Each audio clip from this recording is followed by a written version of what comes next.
Catholic and pro-abortion. Joe Biden is Catholic, Nancy Pelosi is Catholic, Lisa Murkowski is Catholic, and the list goes on and on. But on key issues of leadership, the Catholic faith of these politicians, they always seem to kind of disappear. So when it comes to abortion, countless so-called Catholic politicians in Washington, they seem to be voting for the most anti-Catholic positions that are possible that you could even dream up. Infanticide? Sure. Research on human embryos? Love it. Taxpayer fund it. Abortion on demand for any reason, paid for with taxpayer funds, even unwilling taxpayers? Couldn't be happier about it. So today on Explicitly Pro-Life, Brian Burch is here representing his organization, Catholic Vote, who's going to help me break down this wild phenomenon for us. We're also going to chat about some current events, and I get to pick his brain a little bit for 2024. So stay tuned. Thanks for tuning in to Explicitly Pro-Life today. Abortions may be regulated, but not prohibited by state law. There is no constitutional right to an abortion in this country anymore as of today.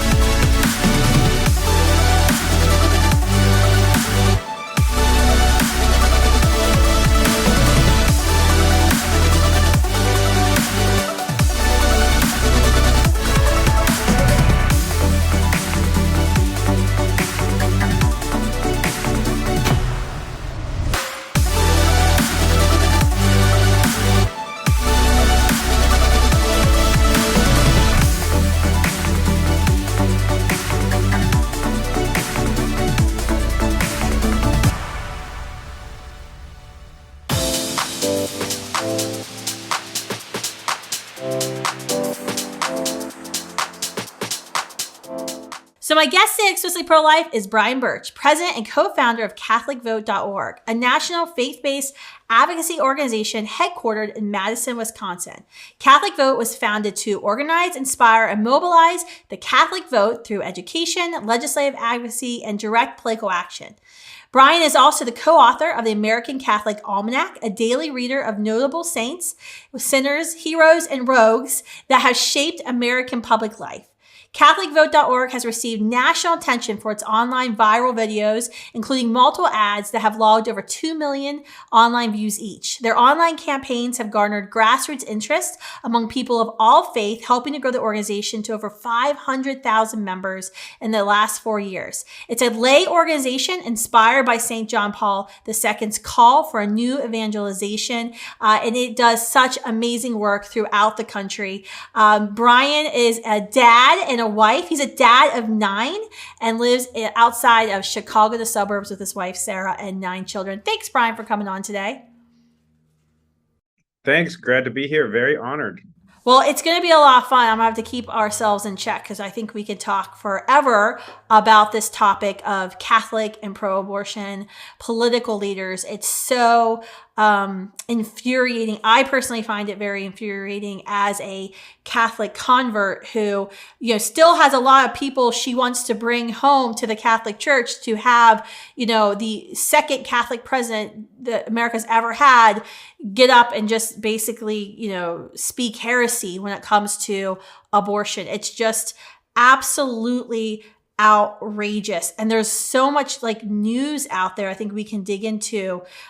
Recently, President Biden actually came out and used his Catholic faith to justify why he would veto any bill that would be passed in Congress that would prevent abortions at 4 months when children can feel pain. What were the thoughts going through your head when you heard that news story? Well, you can imagine it's kind of maddening. It's outrageous. I mean, you better be careful, Kristan, because Joe Biden famously said that the next person that asks him about his faith, he's going to jam his rosary beads down their throat.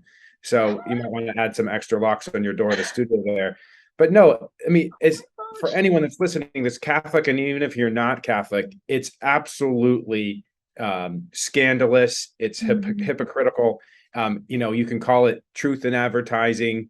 It's the most basic, decent, element of integrity is that when you claim to belong to a religious institution as old and as obviously well known as the Catholic Church, you ought to at least abide by its core foundational teachings. And of course, Joe Biden and so many others, you cited some of them, Nancy Pelosi, they've put politics over their faith. They are too enamored by the honor and prestige and the lure of this world, frankly. And they use their faith and manipulate Catholic voters. They do it time and again. Joe Biden has called himself a devout Catholic repeatedly. He did so in mid-September when he said, scandalously, that the church no longer even teaches against abortion in some cases. Well, that's just a flat out lie, and the media lets him get away with it.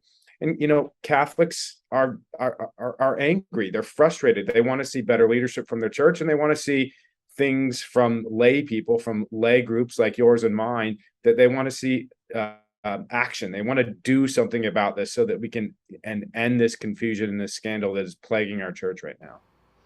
I find it interesting because for so long, the mantra that even before I was even Catholic would be shouted at me at events was, keep your rosaries off my ovaries. And that was like the whole thing of like, you religious right-wing nut jobs, quit bringing up religion to justify your extremist beliefs. So I mean, I think that was shouted at me like hundreds and thousands of times before. But now I'm seeing this phenomenon of these pro-abortion politicians trying to use their faith to justify their votes and their scandal that they're bringing upon themselves and their religion. You're right. I mean, this is a really kind of the subtle subtext of what's going on. They have given up on saying that there is religion over here and this belief over here that are in conflict, and that we need to keep religion at bay. What they've now decided to do is to co-opt religion altogether and to say, well, if the Catholic Church or the Christian belief holds that all life is sacred, well, we're just going to change that belief, and we're going to co-opt Christianity itself and co-opt the Catholic Church and claim that we are now the arbiters of what that religious tradition teaches. It's even worse than it was before.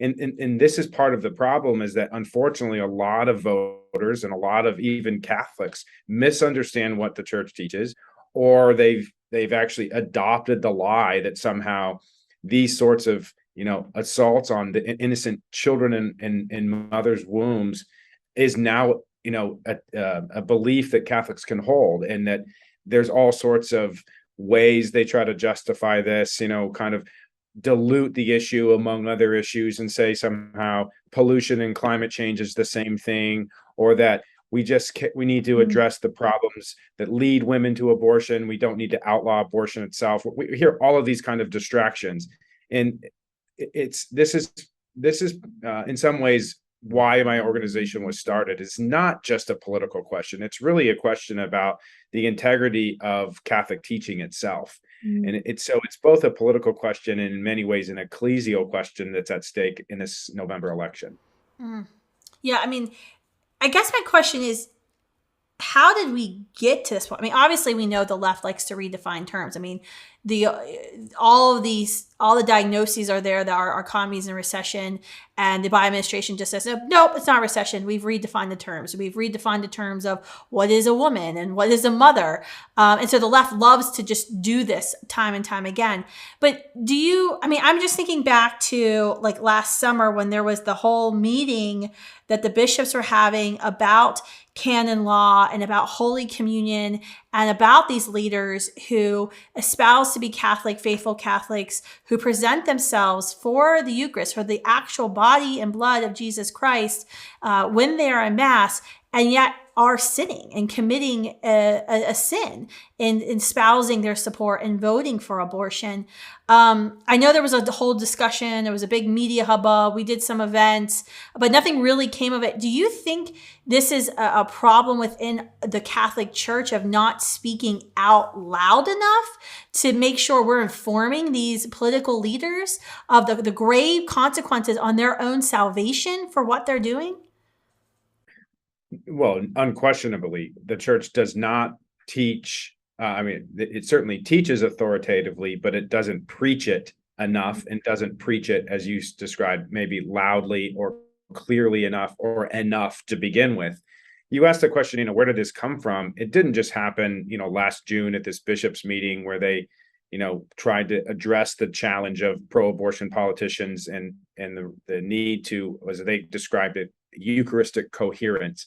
It goes back to decades. It goes back to Mario Cuomo at Notre Dame. It goes back to the Kennedys. It goes back to the time of Roe v. Wade, when the decision was made and one political party in this country, unfortunately, decided that they were going to be the party of abortion. And that party at that time, and still in many ways, is the home of many Catholics.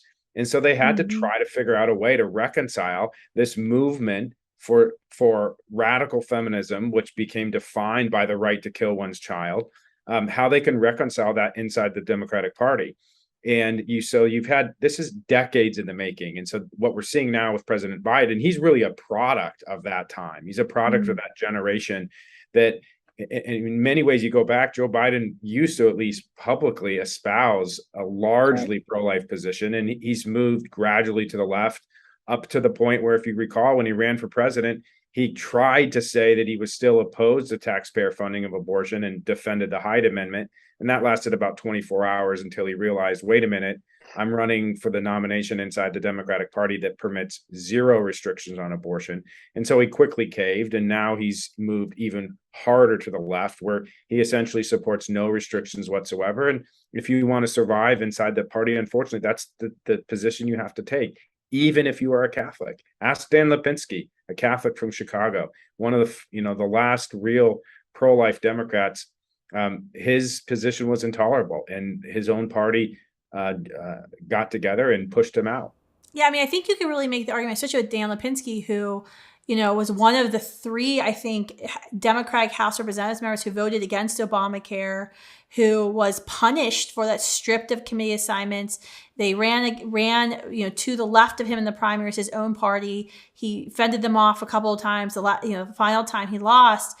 But I think it's really interesting to see the progression of the Democratic Party on this. I remember years and years ago reading a book from Kristan Day from Democrats for Life, and her kind of premise was the Democratic Party was founded to be this party of the poor, of the weak, the most vulnerable, and so many of its leaders at one time were pro-life. And in fact, when Roe was handed down, it was many of the Republicans who were pro-abortion. Nixon said some really not great things about certain children, and I would say held, what could be known as, eugenic beliefs. And so, but yet something switched, like something changed there. Yeah. Well, and of course, Ronald Reagan was pro-abortion as the governor of California, and he famously had a conversion and ended up becoming one of the more prominent pro-life Republicans, national leaders that, of course, led to subsequent presidents and Republican candidates having to assent to that position. But it's super interesting in ways the parties are now flipping, because you're right, the Democratic Party traditionally was this party of the working class, of unions, of immigrants. And you can see interesting what's happening. You're starting to see it this election cycle in a major way. And I think Trump was a part of this. The working class voter, the rural voter, even Hispanic legal immigrants now are moving in the direction of the Republican Party. And I think the Republican Party has a real opportunity, if they embrace it, to become this party of real people, of families, of workers, of the unborn, what the Catholics would call this principle of solidarity, that we are our brother's keeper, and we have to prioritize the needs and the priorities of our economy and our culture and our community, our nation. And the Democratic Party, unfortunately, has moved more toward that Nixonian country club Republican Party. They're now the party of big business, of big tech, of big government, of big control over the people. And, I think both parties are now carving out kind of this new pathway to try to, control the electorate. And I think this is going to play out in this midterm election in a big way. Absolutely. Are you concerned? You brought up midterm, so good segue there, Brian. Are you concerned about, I've been concerned about, kind of some of these pro-life Republican politicians who've always said they're pro-life, proudly pro-life, come to the dinners, kind of backpedaling on their stances on abortion. Does that concern you? Do you think it's more just, they're getting bad advice from their consultants, and then after November, they'll kind of, quickly re-add those lines back to their websites? Or is this something you think we're going to be called to really speak into and to really reach into some of these political leaders and have these hard conversations with them about reminding them of these pro-life principles and why they've stood so courageously for life all of these years? Yeah, no, you're right. We definitely going to have a battle on our hands, and we can criticize the Democratic Party's transition, but let's not pretend the Republican Party has been perfect or is still perfect. They often pay lip service to our issue. They need us as voters. We're not for pro-life voters. They would never win a single election. We can't forget about they need us more than we need them. And so you're right. If Republicans do happen to take over Congress or the Senate, then we're going to have to hold their feet to the fire.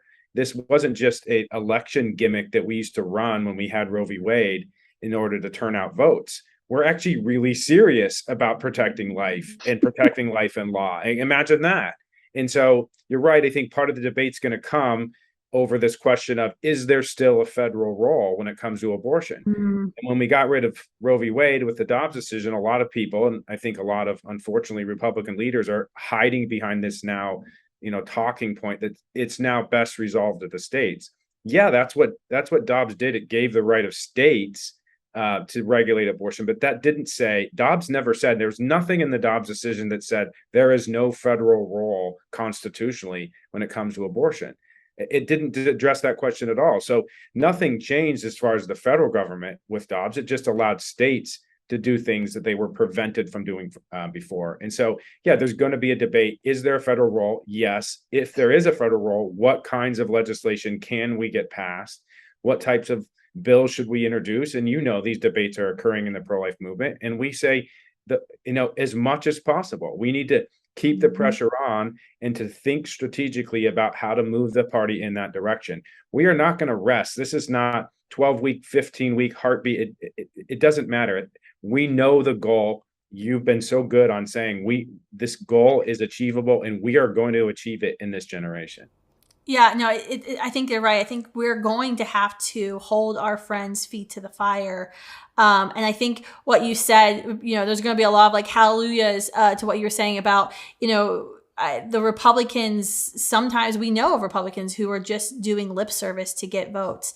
And now is the time where we're going to have to hold them accountable.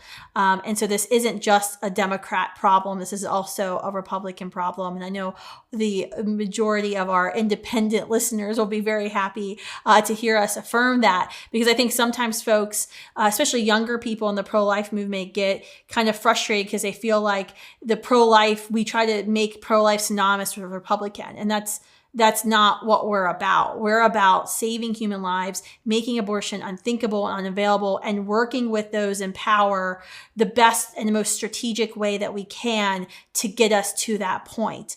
And there's a lot of different policy prescriptions and places where we can start. Do we start here? Do we start there? But ultimately, we're all in agreement on our goal. And our job isn't to be friends. It's to be those pushers and to be those kind of annoying people that are never satisfied. I had somebody say that to one of our student leaders the other day. We were at an event and they were like, "Oh yeah, you work with that Kristan Hawkins. She's never satisfied." And I was like, I want to go find this person and kiss them. They're exactly right. I am never satisfied. Yeah. Well, I mean, I like to say, remember in 2015 when the Obergefell decision was announced? This was the famous Supreme Court decision that legalized same-sex marriage. What did Republicans do? What did Democrats do? They moved the ball immediately. When they got the Dobbs decision, the Democrats introduced the Women's Health Protection Act, the most radical bill ever introduced, and they're literally 2 votes away in the Senate from actually getting this thing through. This would be 10 times worse than Roe v. Wade. We got our Supreme Court decision, and what would we do? We want to go sit on our hands. It's the exact opposite. And people have to understand it's not just a political strategic question. The law teaches, the word is the pedagogical role of law. So much of our public doesn't invest themselves in these issues in the way that say you and I, or a lot of the people that are probably listening do. What they do is they think, is it legal? Then it's right. If it's illegal, it's wrong. And when you pass laws, you send a message to the public to say, this is something we no longer consider good, just, right, normal, moral. And so it's pushing these kinds of laws send a message to the culture, and the culture has to come along. We can't just say we need to wait for the culture in order to get these laws passed.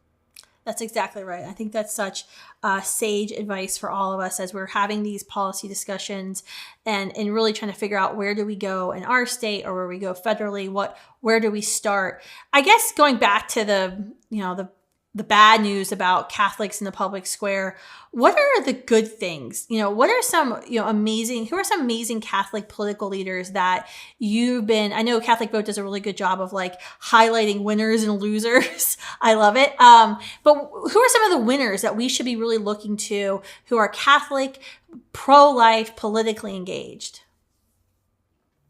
Well, I mean, of course, the top of the list right now is Ron DeSantis in Florida. Maybe people don't know he's a Catholic and he's a proud Catholic. He's proudly pro-life. I mean, there's some, arguments over whether he's adequately pushed some of things we want in Florida. But of course, there's other governors. Governor Ducey in Arizona, he just passed the most aggressive pro education choice law ever in the history of the United States. If you're a family in Arizona, you get $7,500 per child to go to any school you want, including Catholic schools, any kid, including homeschooling, by the way. So we're all moving to Arizona. We're all moving to Arizona soon.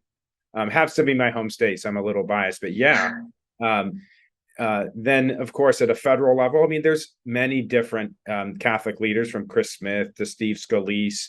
I mean, the list goes on in terms of pro-life. My favorite, Marco Rubio. Of course, Marco Rubio, or Josh Hawley, who's not Catholic, but we'll make him Catholic eventually.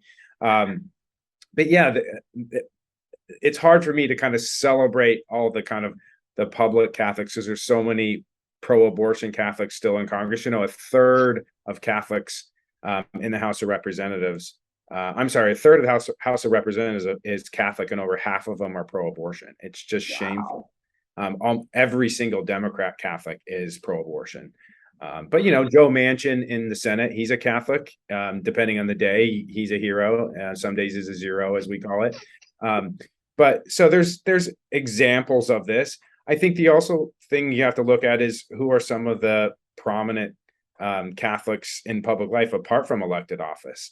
Archbishop Cordileone, I think, really broke new ground, and as a member of the bishops, of holding Nancy Pelosi accountable. He said, to heck with it. I've had enough. She's been flaunting it for too long and causing too much scandal. And he finally acted. And then, of course, group leaders, yourself, so many different people, the March for Life and Susan B. Anthony, Marjorie, kind of the secret of the pro-life movement is there's so many Catholics everywhere involved in this. And so you'll tell them our secret, Brian. What's that? You'll tell our secrets. Shh. That's true. We all just pick up the bat phone from Rome and they tell us what to do every morning, but we won't tell everybody. Oh gosh. That will be the line that's quoted from this podcast. I'm just going to say that right now. I'm calling it. No, it is. I think it is inspiring, because there are many good, Catholic leaders who are firmly, actually living out their faith, proud to live out the teachings of the church, despite all of these bad folks. But I do think it is what that stat you just shared about how many in Congress are Catholic and they're all pro-abortion if they're a Democrat. I mean, that to me tells me we have a teaching problem within the church. And I think it's why it's so important, like what we do at Students for Life when, I was just thinking where you're at in Chicago, trying the partnership of getting into Catholic schools. And we'll have folks who'll say, we don't need a Students for Life group. We don't need a pro-life group. We're a Catholic school. And I'm like, oh boy, yes, you do. In fact, you may need it more than the secular school, because these kids need to hear the truth about abortion before this bad theology or wherever it comes from seeps in. That's right. I mean, there's no question we have to get to the young people. And I know that's where your organization is primarily focused, and it's upstream of the problem, which is exactly what we need. But, this election, if you think about it, you're talking about, Catholics and leaders. You have in Arizona, pro-life Catholic versus pro-abortion Catholic running for the Senate. In Ohio, you have J.D. Vance, pro-life Catholic against a pro-abortion Catholic. In Nevada, which I think, by the way, I'll make a prediction here. I think we're going to win Nevada. We have a pro-life Catholic and Adam Laxalt running against one of the most radical pro-abortion Catholics in Senator Cortez. And so, a couple of these seats swing the way that we hope they are, and we're working on that. Then you're going to have a whole new gang of pro-life Catholics in the Senate to start tipping that stat better in our direction. And I think, again, to this kind of Catholic solidarity thesis, helping to situate the pro-life issue in this larger context of caring for the needy, the most vulnerable, for workers, for people who love this country, for families who are looking for leadership from Washington, that they can be prioritized. And obviously a lot of these other issues that families are struggling with. I think there's I'm really hopeful. I mean, there's a lot of fights on the horizon, but I'm really hopeful and seeing a lot of these candidates out there now within striking distance of, hopefully I can talk to you, post-November, and we can be celebrating the new opportunity.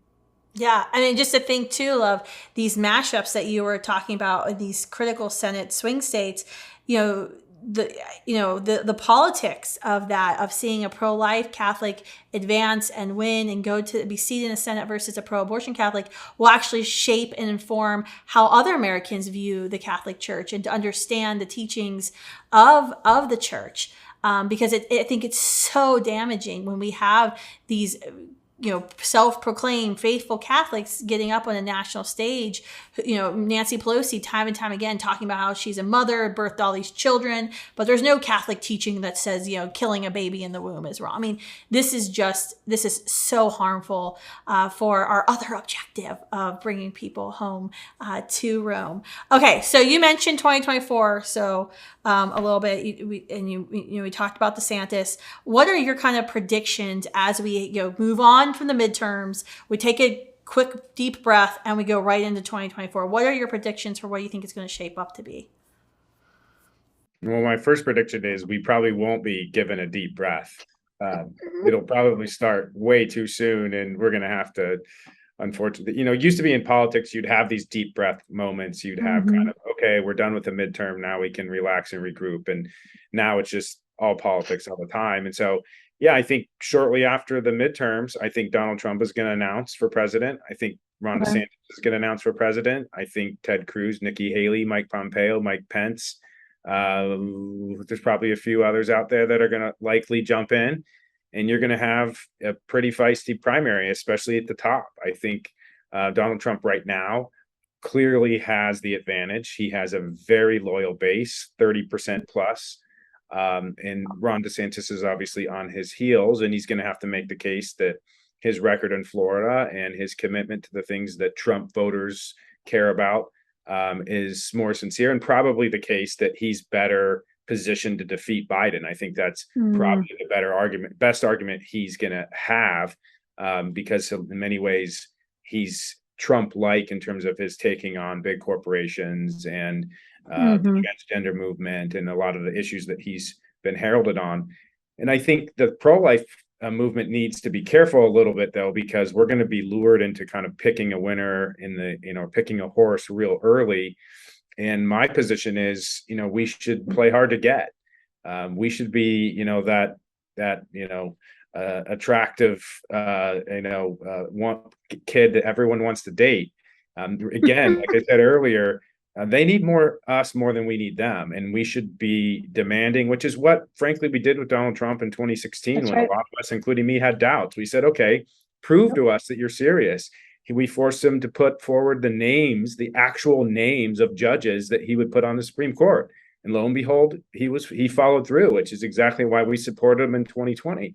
But it was that posture of being demanding and forcing any political candidate, doesn't matter what party or what race, to prove their mettle and to come to us and to win us over, rather than kind of there's a bad term I could use, but giving it up on the first date, which you should never do. We're going to practice chastity in our relationship for primary picking. How about that? Let's keep it that way.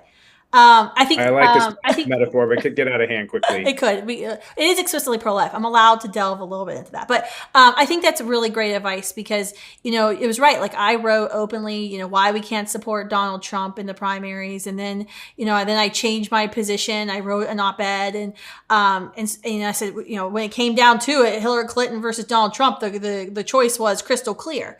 And I think we did a great service to the movement in forcing Donald Trump to have to come to us and have to woo us and take us out on many dates and make a formal proposal. And I think that was really important. And I certainly am looking forward to maybe helping Governor DeSantis get Florida back on track. I mean, we've been publishing a lot of maps at Students for Life and other pro-life organizations of all these states that have now moved to 15 plus states that have moved to mostly make abortion unavailable. And Florida, I get like a lot of comments when we publish these maps, Brian, because people are like, you're wrong. Florida, why isn't Florida colored in? And I'm like, well, have you looked at Florida's abortion laws?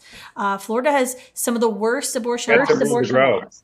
They do. And that's not DeSantis' fault. They've had, a terrible state Supreme Court. They couldn't pass. I mean, there's a lot of things, but there's a lot Governor DeSantis could do. So I think we should definitely hold out until make sure that Governor DeSantis helps us. And I'm really looking forward to being in Tallahassee with hordes and dozens of Students for Life leaders when the state legislative session begins in the new year, because I think this is an important moment for us where we can add more states to the map and see tens of thousands of lives saved.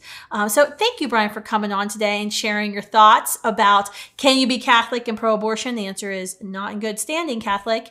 No. And thanks for giving us, let me put you on the hot seat a little bit there about the election, the midterms in 2024. I know it's something we're all sadly going to be talking about very soon.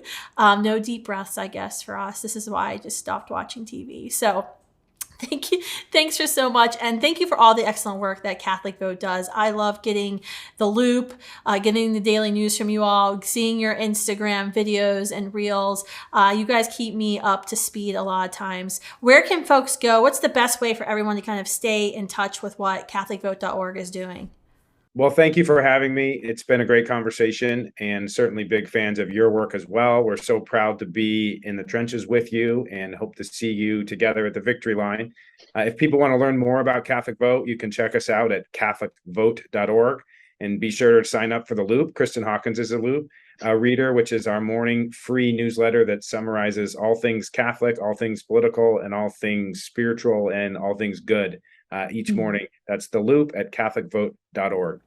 Thanks, Brian. And thank you all for tuning in today to this informative conversation. Even if you're not Catholic, I hope you walked away with some good factoids that you can use and some marching orders for how, regardless of whether the political leader is Democrat, Republican, how we need to hold them accountable to protecting human life across the board, across America.